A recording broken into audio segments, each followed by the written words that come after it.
Hi friends, welcome to Lakshmi maths. ரயில்வேல இருந்து RRB group டியோட வேகன்சி இன்க்ரீஸ் பண்ணியிருக்காங்க. அதை பத்தின கம்ப்ளீட் இன்ஃபர்மேஷன் தான் இந்த வீடியோல நாம பார்க்க போறோம். குரூப் டி எக்ஸாம் அப்ளை பண்றதுக்கு மினிமம் குவாலிஃபிகேஷன் பாத்தீங்கன்னா 10ஆம் கிளாஸ் பாஸ் பண்ணியிருந்தாலே இந்த எக்ஸாமுக்கு அப்ளை பண்ணலாம். ஐடிஐ படிச்சிருக்கீங்கனாலும் அப்ளை பண்ணலாம். ரயில்வேல அப்ரண்டிஸ்ஷிப் பண்ணிருக்கீங்க அப்படின்னாலும் நீங்க வந்து அப்ளை பண்ணலாம். இதுக்கான ஆன்லைன் அப்ளிகேஷன் வந்து ஜனவரி 31ஆம் தேதி வந்து ஸ்டார்ட் ஆகிச்சு. 31ஆம் தேதி நோட்டிபிகேஷன் வரும்போது 22,000 வேகன்சி அப்படிங்கிற மாதிரி நமக்கு வந்து அனௌன்ஸ் பண்ணியிருந்தாங்க. இப்ப கிட்டத்தட்ட ஒரு 200 வேகன்சி கிட்ட இன்க்ரீஸ் பண்ணி இப்ப வேகன்சி வந்து 22,195ங்கிற மாதிரி இன்க்ரீஸ் பண்ணிருக்காங்க. இதுல அசிஸ்டன்ட் பிரிட்ஜுக்கு பாத்தீங்க அப்படின்னா 557 வேகன்சி, அசிஸ்டன்ட் கேரேஜ் அண்ட் வேகனுக்கு 962, அசிஸ்டன்ட் லோகோ ஷெட் எலக்ட்ரிக்கல் பாத்தீங்கன்னா 167, அசிஸ்டன்ட் ஆபரேஷன்ஸ் வந்து 592, அசிஸ்டன்ட் டிஎல் அண்ட் ஏசிக்கு 505, அசிஸ்டன்ட் பிவே வந்து 296, ட்ராக் மெயின்டனருக்கு பாத்தீங்கன்னா 9,350 வேகன்சி, அசிஸ்டன்ட் எஸ்என்டிக்கு வந்து 1,257, அசிஸ்டன்ட் ட்ராக் மெஷினுக்கு 593, பாயிண்ட்ஸ் மேனுக்கு பாத்தீங்கன்னா 4,843, அசிஸ்டன்ட் டிஆர்டிக்கு வந்து 748. ஓவராலா பாத்தீங்க அப்படின்னா 22,195 வேகன்சி. இத ஒவ்வொரு கேட்டகரி வைஸா எப்படி ஸ்பிளிட் பண்ணிருக்காங்க அப்படின்னா யூஆருக்கு வந்து 8,755, ஓபிசிக்கு 5,330, எஸ்சி ஸ்டூடெண்ட்டுக்கு 3,043 வேகன்சி, எஸ்டிக்கு பாத்தீங்கன்னா 1,535 வேகன்சிங்கிற மாதிரி ஸ்பிளிட் பண்ணிருக்காங்க. சோ கொடுத்திருக்க போஸ்ட் எல்லாம் கம்பேர் பண்ணும்போது இருக்கிறதுலே ஹையஸ்ட் வேகன்சி எந்த போஸ்டுக்கு இருக்கு அப்படின்னு பாத்தீங்கன்னா ட்ராக் மெயின்டனருக்கு தான் இருக்கிறதுலே ஹையஸ்ட் வேகன்சி இருக்கு. 9,350 வேகன்சி. அதுக்கப்புறம் பாத்தீங்கன்னா பாயிண்ட்ஸ் மேனுக்கு 4,843 வேகன்சி, அசிஸ்டன்ட் எஸ்என்டிக்கு 1,257, கேரேஜ் அண்ட் வேகனுக்கு பாத்தீங்கன்னா 962 வேகன்சி. சோ இந்த குரூப் டி எக்ஸாமுக்கு எல்லாருமே அப்ளை பண்ணுங்க. மினிமம் குவாலிஃபிகேஷன் 10ஆம் கிளாஸ் தான். So college first year, second year, third year படிக்கிற ஸ்டூடெண்ட் எல்லாருமே அப்ளை பண்ணுங்க.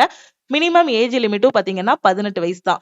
ரயில்வே நடத்தக்கூடிய ஒரு ஈஸியான எக்ஸாம்ல ஒண்ணு எது அப்படின்னு பாத்தீங்கன்னா இந்த குரூப் டி எக்ஸாம். ஏன்னா இதுல வந்து செலக்ஷன் ப்ராசஸ்ன்னு பாத்தீங்கன்னா ஒரே ஒரு ரிட்டன் எக்ஸாம் தான் இருக்கும். 100 மார்க்குக்கு எழுதுவீங்க. 1.5 மணி நேரம் டைம். நெகட்டிவ் மார்க் வந்து 1/3. இந்த written exam maths, reasoning, science, general awareness சொல்றதை விட கரண்ட் அஃபேர்னு சொல்லலாம். இந்த 4 சப்ஜெக்டையும் நீங்க நல்லா படிச்சிட்டீங்கனாலே இந்த எக்ஸாம்ல நல்ல மார்க் எடுத்து நீங்க பாஸ் பண்ணிரலாம். அப்ப இந்த ரிட்டன் எக்ஸாமுக்கு அப்புறம் எனக்கு என்ன இருக்கும் அப்படின்னு கேட்டீங்கன்னா பிசிக்கல் எஃபிசியன்சி டெஸ்ட் இருக்கும். இதுல குவாலிஃபை ஆனா மட்டும் போதுமானது. இதுல கண்டிப்பா குவாலிஃபை ஆகணும். இதுலயும் பாஸ் பண்ணி இதுலயும் குவாலிஃபை ஆகிட்டீங்க அப்படின்னா அதுக்கப்புறம் உங்களுக்கு டாக்குமெண்ட் வெரிஃபிகேஷன் அண்ட் மெடிக்கல் இருக்கும். அதுக்கப்புறம் போஸ்டிங் போட்டுருவாங்க. அதாவது ட்ரைனிங் முடிஞ்சது உங்களுக்கு வந்து போஸ்டிங் போட்டுருவாங்க. சிம்பிளான செலக்ஷன் ப்ராசஸ் தான். ரொம்ப குயிக்கா ப்ராசஸ் எல்லாமே முடிச்சிருவாங்க. என்டிபிசி கம்பேர் பண்ணும்போது இதோட ப்ராசஸ் வந்து ஸ்பீடா இருக்கும். ஏன்னா என்டிபிசில சிபிடி 1, சிபிடி 2 இருக்கும். அதுக்கப்புறம் சில போஸ்ட்டுக்கு டைப் டெஸ்ட்டும், சில போஸ்ட்டுக்கு சைக்கோ டெஸ்ட் எல்லாமே இருக்கும். ஆனா இந்த குரூப் டி பொறுத்த வரைக்கும் ஒரே ஒரு ரிட்டன் எக்ஸாம் தான் இருக்கும். பிஇடி பாத்தீங்க அப்படின்னா ஒரே நாள்ல வச்சு முடிச்சிருவாங்க. அன்னைக்கு ஈவினிங்கே பிஇடியோட ரிசல்ட்டும் தெரிஞ்சிடும். ஓகே, சோ கரெக்டா ஃபோக்கஸ் பண்ணி படிங்க. இப்ப வந்திருக்கக்கூடிய நோட்டிபிகேஷனுக்கு ஆன்லைன் அப்ளிகேஷன் வந்து போயிட்டு இருக்கு. குரூப் டிக்கு இன்னும் நான் அப்ளை பண்ணலங்கிற ஸ்டூடெண்ட் குயிக்கா அப்ளை பண்ணுங்க. லாஸ்ட் மினிட்ல போய் அப்ளை பண்றதுக்கு நிக்காதீங்க. சர்வர் வந்து ரொம்ப டவுனா இருக்கும். ஓகே, இப்பவே நீங்க வந்து அப்ளை பண்ணிருங்க. குரூப் டிக்கு எப்படி அப்ளை பண்ணணும் அப்படிங்கிறதுக்கான வீடியோவும் உங்களுக்கு நான் வந்து அப்லோட் பண்ணிருக்கேன். அது மட்டும் இல்லாம இந்த குரூப் டிக்கு கீழே வரக்கூடிய எல்லா போஸ்டையும் உங்களுக்கு நான் வந்து எக்ஸ்பிளைன் பண்ணிருக்கேன். ஒரு குரூப் டிக்கு நீங்க அப்ளை பண்ணிருக்கீங்க, குரூப் டியா செலக்ட் ஆகி உள்ள போறீங்க அப்படின்னா இதுல இருக்கக்கூடிய போஸ்ட்ல உங்களை வந்து போஸ்டிங் போடுறாங்கன்னா அங்க ஜாப் நேச்சர் எப்படி இருக்கும், சேலரி எப்படி இருக்கும், ப்ரமோஷன் எப்படி இருக்கும், ப்ரமோஷனுக்கு அடுத்தடுத்த எக்ஸாமுக்கு படிக்க முடியுமா அப்படிங்கக்கூடிய எல்லா இன்ஃபர்மேஷனுமே கொடுத்திருக்கேன். குரூப் டி பத்தி எதுவுமே தெரியல அப்படின்னா குரூப் டி ப்ரொஃபைல் 2026ன்னு ஒரு பிளேலிஸ்ட் இருக்கும் நம்ம யூடியூப்ல. ஓகேவா? சோ நம்ம யூடியூபோட பிளேலிஸ்டுக்குள்ள லக்ஷ்மி மேக்ஸோட பிளேலிஸ்டுக்குள்ள போனீங்க அப்படின்னா குரூப் டி ப்ரொஃபைல் 2026ன்னு இருக்கும். அந்த பிளேலிஸ்டுக்குள்ள குரூப் டி எக்ஸாம் பத்தின A to Z இன்ஃபர்மேஷன், அந்த எக்ஸாமுக்கு எப்படி அப்ளை பண்றது, உள்ள செலக்ட் ஆகி போனதுக்கு அப்புறம் என்ன மாதிரி வேலை இருக்கும், அந்த வேலையை பார்த்துட்டே அடுத்த லெவலுக்கு போறதுக்கு என்ன மாதிரி படிக்கணுங்கக்கூடிய எல்லா இன்ஃபர்மேஷனும் கொடுத்திருக்கேன். சோ அந்த பிளேலிஸ்ட்ல நீங்க வந்து பாத்துக்கலாம். இப்ப வந்திருக்க குரூப் டிக்கு நான் அப்ளை பண்ணிட்டேன் மேடம், நான் இனி அப்ளை பண்ண போறேன், ஆனா எங்க இருந்து படிக்கணும், எனக்கு எப்படி படிக்கணும்னு தெரியலங்கிற ஸ்டூடெண்ட்டுக்கு நம்ம லக்ஷ்மி மேக்ஸ் ஆப்ல குரூப் டிக்கான செலக்ஷன் பேட்ச் வந்து கொடுத்திருக்கோம். அந்த பேட்ச்ல நீங்க வந்து ஜாயின் பண்ணிக்கலாம். இதுல maths, reasoning, science, general awareness வந்து உங்களுக்கு கவர் பண்ணிருவோம். நீங்க படிக்க வேண்டியது இந்த 4 சப்ஜெக்ட் தான். ஜெனரல் அவேர்னஸ்ல நீங்க ஹிஸ்டரி, பாலிட்டி, ஜியோகிராபி, எக்கனாமில இப்ப ஃபோக்கஸே பண்ணாதீங்க. ஏன்னா மொத்தமே 20 கொஸ்டின் ஜெனரல் அவேர்னஸ் இருக்குன்னா 15 கொஸ்டின் கரண்ட் அஃபேர்ல இருந்து கேட்டுருவாங்க. வெறும் 5 கொஸ்டின் தான் இதுல இருந்து கேட்பாங்க. அதனால இத வந்து லாஸ்ட்டா நீங்க வந்து படிங்க. இந்த ஹிஸ்டரி, பாலிட்டி, ஜியோகிராஃபி, எக்கனாமி வந்து லாஸ்ட்டா படிங்க. அதுக்கு முன்னாடி நீங்க படிக்க வேண்டியது வந்து ரீசனிங், அதுக்கப்புறம் மேத்ஸ், அதுக்கப்புறம் சயின்ஸ் படிக்கணும். டெய்லி பேசிஸ்ல இது கூட சேர்த்து கரண்ட் அஃபேரும் நீங்க வந்து படிச்சுட்டு வந்துட்டீங்க அப்படின்னா ஒரு டாப்பராவே செலக்ட் ஆகிரலாம். எல்லாமே உங்களுக்கு நம்ம ஆப்ல பெர்ஃபெக்ட்டா கிளாஸஸ் எல்லாமே ப்ரொவைட் பண்ணியிருக்கோம். எங்க இருந்து ஆரம்பிக்கணும்னு தெரியாத ஸ்டூடெண்ட் பேட்ச்ல ஜாயின் பண்ணிட்டீங்க அப்படின்னா உங்களுக்கு கிளாஸஸ் ப்ரொவைட் பண்ணிருவோம். ரெக்கார்டட் கிளாஸஸா இருக்கும். எந்த டைம்னாலும் நீங்க பாத்துக்கலாம். காலேஜ் ஸ்டூடெண்டா இருந்தீங்க அப்படின்னா எந்த டைம்னாலும் அட்டெண்ட் பண்ணிக்கலாம். பிரைவேட் கம்பெனில ஒர்க் பண்ணிட்டு இருந்தாலும் சரி, ஃபுல் அண்ட் ஃபுல் 100% ரெக்கார்டட் கிளாஸஸா கொடுத்திருப்போம். டவுட் கிளாரிஃபை பண்றதுக்கு வாட்ஸ்அப் குரூப் கொடுத்திருப்போம். ஸ்டடி மெட்டீரியல்ஸ் வந்து இதுலயே ப்ரொவைட் பண்ணிருவோம். PDF ஃபார்மேட்ல கொடுத்திருப்போம். மேக்ஸுக்கு தனியா, ரீசனிங் தனியா, ஒவ்வொரு டாபிக்கும் தனித்தனி PDF வந்து ப்ரொவைட் பண்ணிருப்போம். ஒவ்வொரு வாரமும் பிளான் வந்து கொடுத்திருப்போம். அந்த பிளானை முடிக்க உங்களுக்கு ஒவ்வொரு வாரமும் வீக்லி டெஸ்ட் வந்து இதிலே ப்ரொவைட் பண்ணிருவோம். அதுக்கப்புறம் பாத்தீங்க அப்படின்னா ஒவ்வொரு சாப்டரும் முடிக்க சாப்டர் டெஸ்ட்டும் இதுலயே ப்ரொவைட் பண்ணிருவோம். இத மட்டும் ஃபாலோ பண்ணீங்கனாலே கண்டிப்பா உங்களால குரூப் டி எக்ஸாம் ஃபர்ஸ்ட் அட்டெம்ப்ட்ல கிளியர் பண்ண முடியும். சோ கரெக்ட்டா யூட்டிலைஸ் பண்ணிக்கோங்க. உங்க ஃப்ரெண்ட்ஸுக்கும் இந்த வேகன்சி இன்கிரீஸ் ஆன இன்ஃபர்மேஷனை ஷேர் பண்ணுங்க. அவங்களும் எங்க இருந்து படிக்கணும்னு தெரியாம இருக்காங்கன்னா நம்ம ஆப்ல இருக்க ஆல் இன் ஒன் கோர்ஸ் பத்தின இன்ஃபர்மேஷன் ஷேர் பண்ணுங்க.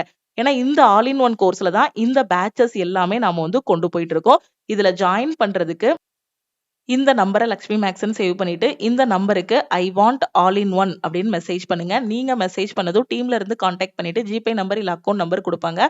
அதுக்கு 1999 பே பண்ணிட்டு பேமெண்டோட ஸ்கிரீன்ஷாட் சென்ட் பண்ணீங்கன்னா பேக்எண்ட்ல இருந்து உங்களுக்கு அக்சஸ் கொடுத்துருவாங்க. லைஃப் டைம் வேலிடிட்டி இருக்கும். 1 இயர் வேலிடிட்டியில ஜாயின் பண்ற ஸ்டூடெண்ட் 1499 பே பண்ணி ஜாயின் பண்ணிக்கலாம். அதே மாதிரி குரூப் டியோட டெஸ்ட் பேட்ச்ல ஜாயின் பண்ண போறேன், என்டிபிசியோட டெஸ்ட் பேட்ச்ல ஜாயின் பண்ண போறேங்கிற ஸ்டூடெண்ட் டெஸ்ட் பேட்ச்லயும் நீங்க ஜாயின் பண்ணிக்கலாம். டெஸ்ட் பேட்சோட ஃபீஸ் வந்து 499 லைஃப் டைம் வேலிடிட்டி. குரூப் டிக்கு டெய்லி பேசிஸ்ல கரண்ட் அஃபேர் படிக்கணும். அந்த கரண்ட் அஃபேருக்கு டெஸ்ட் எடுக்கணுங்கிற ஸ்டூடெண்ட் சிஏ கோர்ஸ்லயும் ஜாயின் பண்ணிக்கலாம். எல்லாமே நம்ம ஆப்ல ப்ரொவைட் பண்ணிருக்கோம். உங்க மொபைல் போன்லயும் நீங்க வந்து ஆப்ல இருக்க கிளாஸஸ் ஃபாலோ பண்ணிக்கலாம்.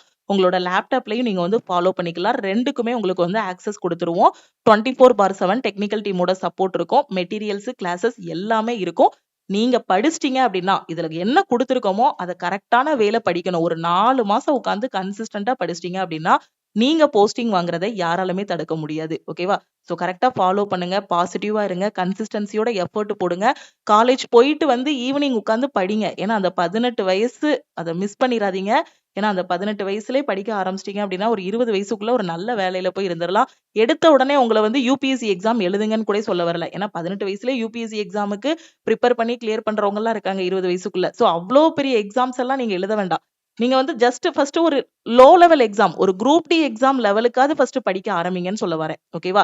ஏன்னா யூபிஎஸ்சியும் கண்டிப்பா முடியும் 18 வயசுல. எல்லாமே நம்மளோட எஃபர்ட் தான். எஃபர்ட் போட்டோம் அப்படின்னா யூபிஎஸ்சியும் கிளியர் பண்ண முடியும். எனக்கு கிடைக்கிற டைம்ல தான் என்னால கவர்மெண்ட் எக்ஸாம் படிக்க முடியும் அப்படிங்கிற ஸ்டூடெண்ட் சோ காலேஜ் போயிட்டு வந்து ஈவினிங் படிங்க. பிரைவேட் கம்பெனில ஒர்க் பண்ணீங்கனாலும் அதுக்கப்புறம் வந்து படிங்க. ஓகே.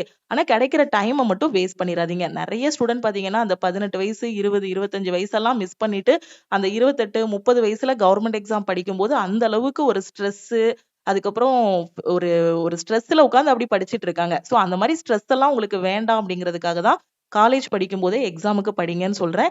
சோ படிக்கிறது வந்து படிப்பு வந்து எப்பவுமே காப்பாத்தும். அவ்வளவுதான். படிக்கிறது எப்பவுமே வேஸ்ட் ஆகாது. எங்கனாலும் ஏதாவது ஒரு இடத்துலனாலும் காப்பாத்தும்.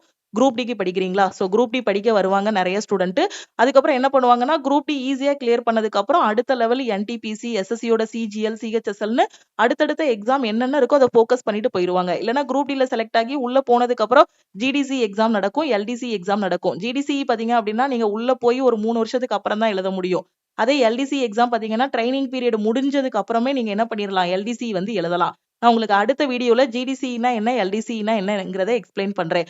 போன தடவைலாம் குரூப் டில உள்ள போனவங்க எல்லாம் பாத்தீங்கன்னா போனதுமே எல்டிசி எக்ஸாம் வந்துச்சு. அதுல செலக்ட் ஆகி அடுத்தடுத்த லெவலுக்கு போயிட்டாங்க. சோ உள்ள போனதுக்கு அப்புறமும் உங்களோட ப்ரிப்பரேஷன் இதே மாதிரி அப்படியே கொண்டு போனீங்க அப்படின்னா சூப்பர். அடுத்தடுத்த லெவலுக்கு போயிட்டே இருக்கலாம். நம்ம வந்து அடுத்தடுத்த உயரத்துக்கு போறதுக்கு வந்து எல்லையே கிடையாது. இதுலதான் நிக்கணும். குரூப் டில செலக்ட் ஆகி போனா குரூப் டிலே தான் இருக்கணும் இல்ல. என்டிபிசில போனா என்டிபிசிலே தான் இருக்கணும் இல்ல. நம்மளோட உயரம் என்னவோ அதை நாம நிர்ணயிச்சுட்டு அடுத்தடுத்த லெவலுக்கு போனோம் அப்படின்னா எக்ஸாம்ஸ் தான். படிக்கிறத மட்டும் விடாம அப்படியே படிச்சுட்டே இருக்கணும். வேலைக்கு போனாலும் அப்படியே படிக்கிறத கண்டினியூ பண்ணிட்டே இருந்தோம் அப்படின்னா லைஃப் சூப்பரா இருக்கும். இப்ப வாங்குற சேலரியை விட சேலரியும் அதிகமா இருக்கும், மரியாதையும் அதிகமா இருக்கும். சோ ஃபர்ஸ்ட் கவர்மெண்ட் ஜாப்ங்கிறது வெறும் சேலரி மட்டும் கிடையாது. அது ஒரு அடையாளம். அந்த அடையாளத்தை உருவாக்கணும் அப்படின்னா அதுக்காக எஃபர்ட்டை போடுங்க. ஓகேவா? கிடைக்கிற டைமை வந்து வேஸ்ட் பண்ணிடாதீங்க. அது வந்து உங்களை வந்து ஃபினான்ஷியலாவும் எப்படி இருக்க வைக்கும்? இண்டிபெண்டண்டா இருக்க வைக்கும். உங்களுக்கான மரியாதையும் கொடுக்கும். ஓகேவா? ஸோ கரெக்டா ஃபாலோ பண்ணுங்க. கிடைக்கிற வாய்ப்புகளை மிஸ் பண்ணிடாதீங்க. அதுவும் ரயில்வே ஜாப்லலாம் பாத்தீங்கன்னா அந்த அளவுக்கு சூப்பரா இருக்கும். உள்ள போனீங்க, உள்ள வந்துட்டீங்க அப்படின்னா அதுல இருக்க அலவன்சஸா இருக்கட்டும், அதுல இருக்கக்கூடிய ரெஸ்பெக்டா இருக்கட்டும், எல்லாமே சூப்பரா இருக்கும். யூட்டிலைஸ் பண்ணுங்க. படிக்க ஆரம்பிங்க. எங்க இருந்து படிக்கணும்னு தெரியாத ஸ்டூடெண்ட்டுக்கு நம்ம லக்ஷ்மி மேக்ஸ் ஆப்ல குரூப் டி பேட்ச் வந்து கொடுத்துருக்கோம். ஜாயின் பண்ணிட்டு வெறித்தனமா படிக்க ஆரம்பிங்க. சக்சஸ் உங்களுக்கு தான். திருப்பியும் நாம வந்து நெக்ஸ்ட் கிளாஸ்ல மீட் பண்ணலாம். தேங்க்யூ. லக்ஷ்மி மேக்ஸோட டெலிகிராம் சேனல் அண்ட் குரூப்ல ஜாயின் பண்ணல அப்படின்னா டெலிகிராம் சேனல் அண்ட் குரூப்லயும் ஜாயின் பண்ணிக்கோங்க. இன்ஸ்டாகிராம்லயும் லக்ஷ்மி மேக்ஸை ஃபாலோ பண்ணிக்கோங்க.